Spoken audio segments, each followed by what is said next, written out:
నమస్కారం. ఈరోజు మనమొక చాలా ఆసక్తికరమైన కొంచెం చిక్కుముడి లాంటి ప్రశ్న గురించి మాట్లాడుకోబోతున్నాం. మ్మ్. నమస్కారం. మన శ్రోత ఒకరు పాలీకానన్కి సంబంధించిన కొన్ని మూలాలను పంపించారు. వాటి ఆధారంగా ఈ చర్చ. హ్మ్. అసలు ప్రశ్న ఏంటంటే, జ్ఞానోదయం పొందిన ఒక పరిపూర్ణుడు మరణం తర్వాత ఏమవుతాడు? ఇది ఎప్పటినుంచో ఉన్న ప్రశ్న. అవును. ఈ ప్రశ్నకు బుద్ధుడు సమాధానమివ్వకుండా మౌనంగా ఉండిపోయారని అంటారు. హ్మ్, ఆ మౌనం వెనుక ఉన్నది అజ్ఞానమా లేక మన ఊహకందని లోతైన అవగాహన? సరిగ్గా ఈ ప్రశ్నలనే పాళి గ్రంథాల్లో అభ్యాకత అంటారు. అంటే పక్కన పెట్టబడినవి. అభ్యాకత. అవును. అయితే ఇక్కడ విషయం ఏంటంటే, ఆ ప్రశ్నలకు జవాబులు వెతకడం మన పని కాదు. అస్సలు ఆ ప్రశ్నలనే బుద్ధుడు ఎందుకు పక్కన పెట్టారో, ఆ చర్య వెనుకున్న తర్కాన్ని మనం అర్థం చేసుకోవాలి. ఎందుకంటే కొన్నిసార్లు మౌనమే అసలైన బోధనవుతుంది కదా. ఖచ్చితంగా. సరే, అయితే ఇక మొదలు పెడదాం. ఈ మూలాల్లో నన్ను బాగా ఆకట్టుకున్న ఒక ఉపమానముంది. చెప్పండి. పరిపూర్ణుడు మరణం తర్వాత ఉంటాడా లేదా ఉండడా అని అడగడం, మంట ఆరిపోయాక అది ఉత్తరానికా దక్షిణానికా అని అడగడం లాంటిదని చెప్పారు. ఇది అద్భుతమైన ఉపమానం. మొత్తం చర్చకు ఇదే పునాది. దీని వెనుక ఉన్న తాత్వికతేమిటి? దీన్నే వర్గీకరణలో పొరపాటు అంటారు. అంటే మనం అడిగే ప్రశ్నలోనే లోపముందన్నమాట. ప్రశ్నలోనే లోపముందా? అవును. చూడండి, మంట అనేది దానంతట అదే ఉండే ఒక వస్తువు కాదు. దానికి ఇంధనం కావాలి. అవును. కట్టెలు, గాలి, వేడి ఇవన్నీ ఉన్నప్పుడు మంట అనే ఒక ప్రక్రియ జరుగుతుంది. ఇంధనం అయిపోగానే ఆరిపోతుంది. అంతే. మనం ఆరిపోయింది అంటాం. అంతేగాని ఆ మంటెక్కడికో వెళ్ళిపోయింది, ఉత్తరానికో దక్షిణానికో అని చెప్పడం అర్ధరహితం. అర్థమైంది. మంట అనేది ఒక వస్తువు కాదు, అది ఒక ప్రక్రియ. అయితే ఇక్కడ పరిపూర్ణుడి విషయంలో ఇంధనమంటే ఏమిటి? ఆ ఇంధనమే పంచస్కంధాలు లేదా 5 సమూహాలు, ఒక వ్యక్తి యొక్క ఉనికికి కారణంగా చెప్పబడినవి. పంచస్కంధాలు. అవేంటంటే, 1 రూపం అంటే మన భౌతిక శరీరం, 2 వేదన, సుఖ దుఃఖ అనుభూతులు, 3 సంజ్ఞ అంటే గుర్తించడం, 4 సంస్కారాలు అంటే మన మానసిక నిర్మాణాలు, అలవాట్లు. సరే. 5వది విజ్ఞానం అంటే స్పృహ లేదా చైతన్యం. ఈ 5 కలయికనే మనం నేను అని పిలుచుకుంటాం. ఒక్క నిమిషం. అంటే ఈ 5 స్కంధాలు ఒక వ్యక్తికి సంబంధించిన గుణాలు కాదు, కాదు. ఆ వ్యక్తి అనే భావన ఏర్పడటానికి కారణమైన ఇంధనమన్నమాట. సరిగ్గా చెప్పారు. పరిపూర్ణుడు అంటే ఈ 5 రకాల ఇంధనం మీద ఉన్న అనుబంధాన్ని, ఆ పట్టును పూర్తిగా వదిలేసినవాడు. అంటే జీవించి ఉన్నప్పుడేనా? అవును, జీవించి ఉన్నప్పుడే. నేను ఈ శరీరాన్ని, నేను ఈ ఆలోచనలను అనే భావనను దాటిపోయాడు.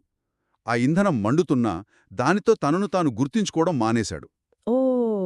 ఇక మరణం అంటే ఆ ఇంధనం పూర్తిగా కాలిపోవడం. ఇప్పుడు చెప్పండి, ఆరిపోయిన మంటను మనం ఏమని వర్ణిస్తాం?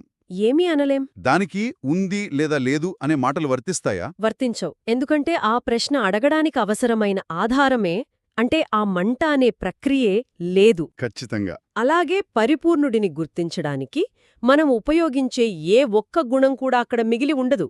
శరీరం, ఆలోచనలు, భావనలు ఏవీ ఉండవు. కాబట్టి ఆయన్ను ఉన్నాడు అనడానికి గాని లేడు అనడానికి గాని వీలులేదు. ప్రశ్నలోనే తప్పుంది. ఇది ఆలోచన విధానంలో చాలా పెద్ద మార్పు కదా. అవును. ఆ వ్యక్తిని నిర్వచించడానికి మనం వాడే ఫ్రేమ్వర్క్ మొత్తం కూలిపోయింది. మనమింకా పాత ఫ్రేమ్వర్క్లోనే ఉండి కొత్త స్థితిని అర్థం చేసుకోవడానికి ప్రయత్నిస్తున్నాం.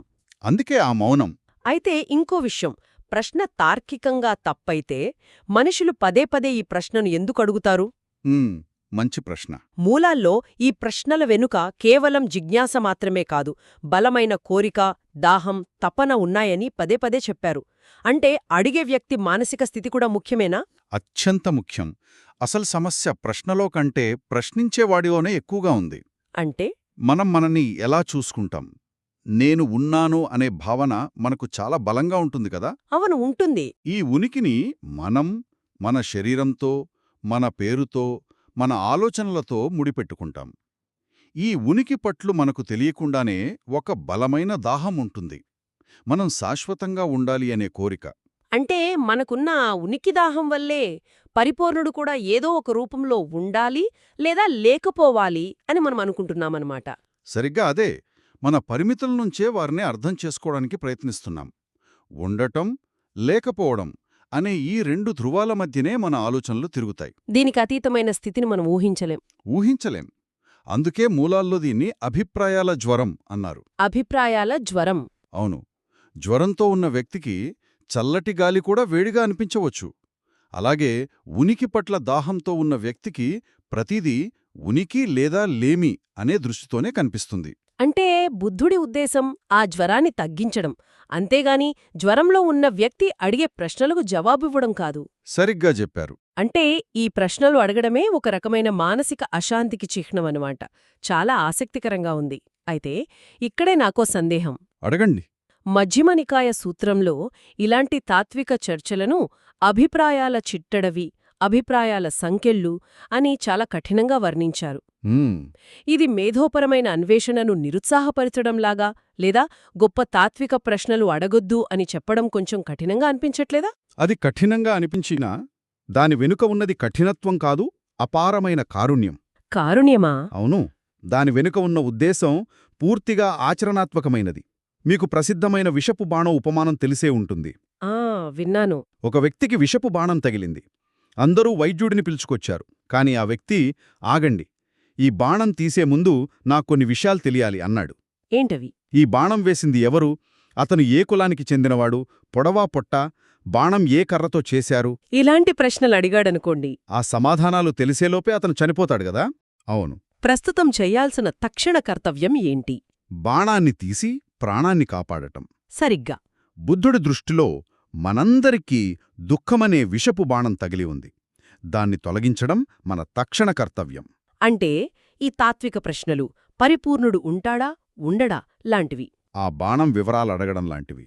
అవి మన దృష్టిని అసలు సమస్య నుండి, అంటే దుఃఖం నుండి, పక్కకు మళ్లిస్తాయి. మనల్ని ఆలోచనలనే చిట్టడివిలో బంధిస్తాయి కాని విముక్తినివ్వవు. అందుకే వాటిని సంకెళ్ళు అన్నారు. అంటే ఇక్కడ స్పష్టంగా రెండు వేవేరు మార్గాలు కనిపిస్తోంది. ఒకటి ఈ ఊహాగానాల మార్గం, మరొకటి బుద్ధుడు చూపించిన ఆచరణాత్మక మార్గం. అవును, ఆ తేడా చాలా స్పష్టంగా చెప్పబడింది. ఊహాగానాల మార్గం ఎప్పుడూ స్వీయ కేంద్రీకృతంగా ఉంటుంది. అది నాకు ఏమవుతుంది, నేనుంటానా అనే ప్రశ్నలు చుట్టూ తిరుగుతుంది. ఇది వేదనకు, నిరాశకు దారితీస్తుంది. అవును. మరోవైపు బుద్ధుడు చూపించిన మార్గం, అది దుఃఖం ఎందుకు పుడుతుంది, దాని కారణమేమిటి, ఆ కారణాన్ని ఎలా తొలగించాలి అని అడుగుతుంది. ఈ మార్గం శాంతికి, నిశ్చలతకు దారితీస్తుంది. సరిగ్గా. ఒకటి సమస్యను మరింత జటిలం చేసే మార్గం, మరొకటి సమస్యను పరిష్కరించే మార్గం. చాలా స్పష్టంగా ఉంది. అందుకే బుద్ధుడు ఈ ధర్మం చాలా లోతైనది, కేవలం తర్కానికి అందనిది అన్నారు. దీని కేవలం మేధోపరమైన కసరత్తుల ద్వారా చేరుకోలేం. సాధన ద్వారా, అనుభూతి ద్వారా మాత్రమే గ్రహించగలం. కాబట్టి ఈరోజు మన విశ్లేషణను ముగింపుకు తీసుకొస్తే బుద్ధుడి మౌనం సమాధానం లేకపోవడం కాదు. కాదు. ఆ మౌనమే ఒక లోతైన బోధన అని అర్థమవుతోంది. మనం అడిగే ప్రశ్నలే తప్పు అని, అవి మన ఉనికి పట్ల ఉన్న దాహం నుండి పుడతాయని, అన్నింటికన్నా ముఖ్యంగా అవి దుఃఖ నివారణ అనే అసలైన మార్గానికి అడ్డంకి అని అర్థం చేసుకున్నాం. సరిగ్గా చెప్పారు. ఇక్కడ మనం గుర్తుంచుకోవాల్సిన చివరి ముఖ్యమైన అంశం ఒకటుంది. అది మన భాష యొక్క పరిమితి. భాష యొక్క పరిమిత? అవును. మన భాష దేనికోసం నిర్మించబడింది? వస్తువుల ప్రపంచాన్ని వర్ణించడానికి. ఒక కుర్చీ, ఒక చెట్టు, ఒక మనిషి, వీటన్నింటికీ ఒక రూపం, ఒక ఉనికి ఉన్నాయి. వాటిని మనం భాషతో సులభంగా వర్ణించగలం. కాని నిబ్బాణ అనేది ఒక వస్తువు కాదు. కాదు, అది ఒక స్థితి. అది ఈ వస్తుత్వానికి ముగింపు. అది స్కంధాలనే ఇంధనం, ఆరిపోయిన స్థితి. అందుకే వస్తువులను వర్ణించడానికి పుట్టిన భాష ఆ వస్తురహిత స్థితిని వర్ణించలేదు. ఒకవేళ ఆయన ఉంటాడు అని సమాధానమిస్తే అది శాశ్వతవాదం అనే ఉచ్చులోకి లాగుతుంది. ఉండడు అని సమాధానమిస్తే అది శూన్యవాదం అనే మరో ఉచ్చులోకి లాగుతుంది. బుద్ధుడి మౌనం ఈ రెండు తీవ్రమైన అభిప్రాయాల ఉచ్చులో పడకుండా మనల్ని కాపాడుతుంది. ఆ మౌనం మాటలకు అందని సత్యాన్ని సూచిస్తుందన్నమాట. నిజమే. ఆ నిశ్శబ్దం ఒక ఖాళీ కాదు. మాటలు ఆగిపోయిన చోట అనుభవం మొదలవుతుంది. ముగింపుగా మన శ్రోతలకు ఒక ఆలోచనను వదిలివెళ్దాం. మరణం తర్వాత నేను ఏమవుతాను అని అడగడానికి బదులుగా బహుశా మరింత ఉపయోగకరమైన ప్రశ్న ఇది కావచ్చు.